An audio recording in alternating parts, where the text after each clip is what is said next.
Welcome back to the Whiskey Party. Hi, I'm Paige. This is Jamie, and today we're going to be taking a look at the Woodford Reserve Kentucky Straight Bourbon Whiskey.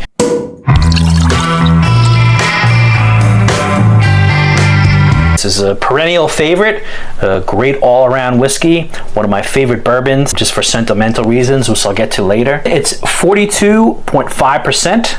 ABV. The mash bill sets it apart from a lot of the other bourbons. 70% corn, 18% rye, and 10% malted barley. So it gives it a little bit of a spicy flavor. It's less spicy or more It's a little more spicy. With most of the bourbons, it's mainly sweet. And you don't get a lot of pushback with the lower level stuff. Of course, as you go up the chain or you deal with some of the wheated bourbons, you do get that spicy kick to it. I will feel more spicy in Woodford, right? I think so. We're going to find out in a little bit. Just a little background on the Woodford. The distillery itself was established in 1812 in the bluegrass region of central Kentucky. What makes it special, it's triple distilled in copper pot stills. Oh, I had a question. So it's bourbon or it's Kentucky whiskey? Oh, it's a bourbon. It's a bourbon. What you're thinking of is Tennessee whiskey. Oh! Right. That has the extra charcoal filtering at the end. Yeah, which is like the one thing that sets it apart. It's also crafted in small batches, which kind of gives it like a nice rounded flavor. So I think because you're pretty new to drinking bourbon, right?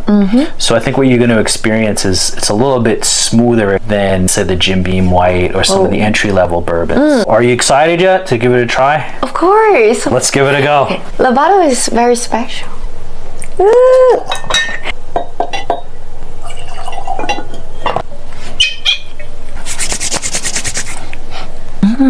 Very creamy.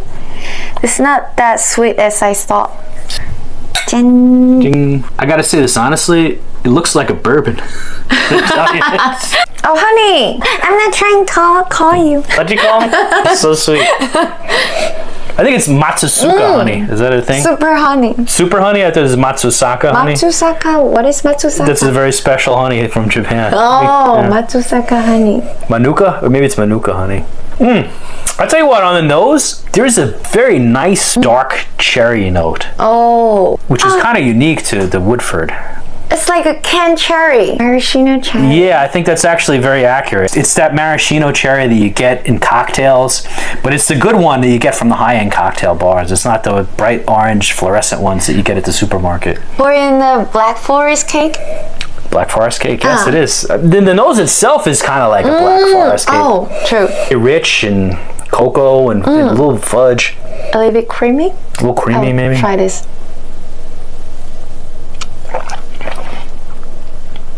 The texture is really light. Yeah. It don't last on your tongue. Yeah. Mouthfeel is a little on the light side. Flavor profile, though.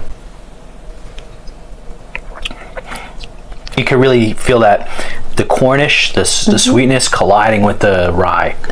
So it's like this interesting contrast, you know. So the sweetness doesn't overpower this bourbon. I feel like there's a little bit of backbone, that stands up to it. In Chinese we say 不会太腻，是不会腻，不会因为吃太多。You can't use your knees. It's like you're not allowed to use your knees.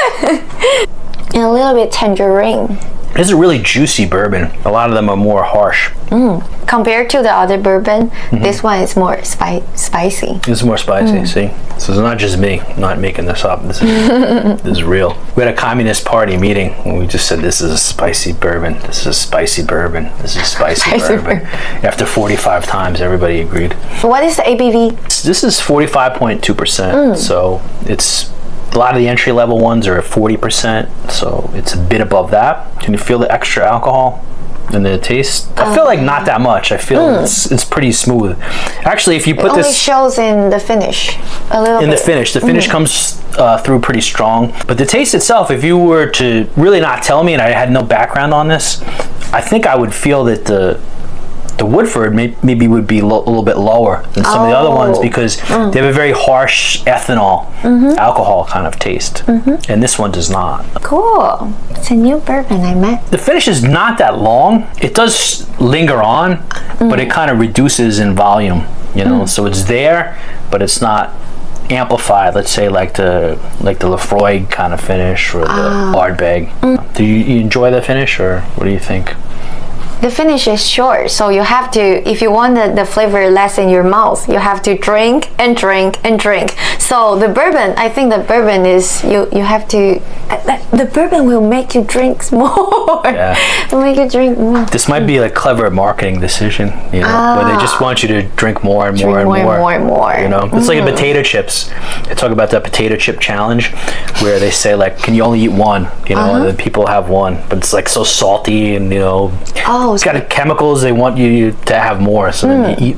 You know, one and one and more and more. That's right. And then, you know, in the beginning when you're starting the potato chips, you're having a good life, you're very successful, you're married, you have kids, and then you put on weight. Story time? Yeah, you put on weight, your wife doesn't love you anymore, your kids don't respect you, you lose your job. But yeah, but it's a similar thing. I think it's kind of designed maybe in a way, you do want more and more as you drink it. You know? And I can attest to that because a lot of times I've started with a very small dram, like a full dram, and I'll finish it and it keeps going, and then the bottle magically keeps going down and down and down. And it's time to buy a new one eventually. So, how do you enjoy this? What did you think? This is one of your first bourbons, so did you like it? I like it. I'll give it 6. 6 out of 10? 6 to 10.